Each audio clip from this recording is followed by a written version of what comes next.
Doc Ray, nakausap ko na yung husband ni Ate Katie. Hindi ko siya matignan sa mga mata eh.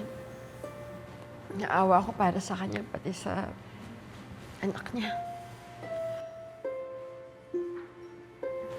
I know how it feels to lose a mother. Hindi siya madaling tanggapin. And somehow, iniisip ko, may kasalanan din ako sa nangyari kay Doc Katie. Naiintindihan kita. Marami din naman kayong pinagsamahan ni Dr. Enriquez. Pero hindi mo kailangan sisihin ang sarili mo. Pero ako yung unang nakaalam sa nangyari sa chapel. Kung na-convince ko lang lahat na lumabas, di sana naligtas pa natin si Doc Katie. Kasama pa natin siya. Kung pinairal ko lang yung pagiging stubborn ko, di sana naligtas ko siya, pati yung iba pang mga nadamay dun. Zoe, don't be too harsh on yourself. Wala namang may gusto sa nangyari. Look, Zoe, you're a doctor. A single human being.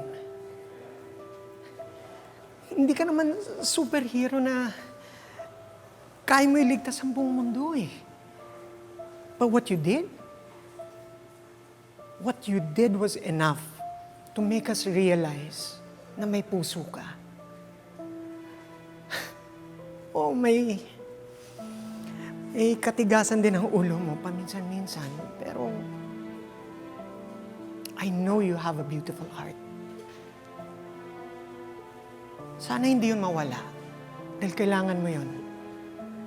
Hindi lang bilang isang doktor, kundi bilang isang tao.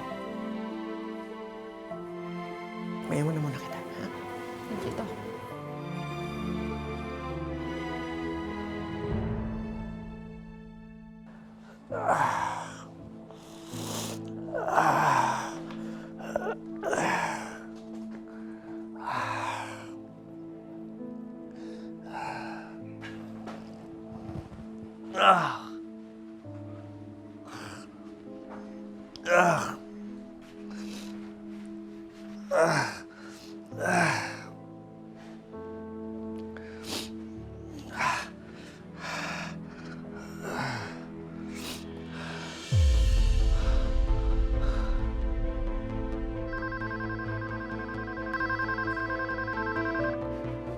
Hello.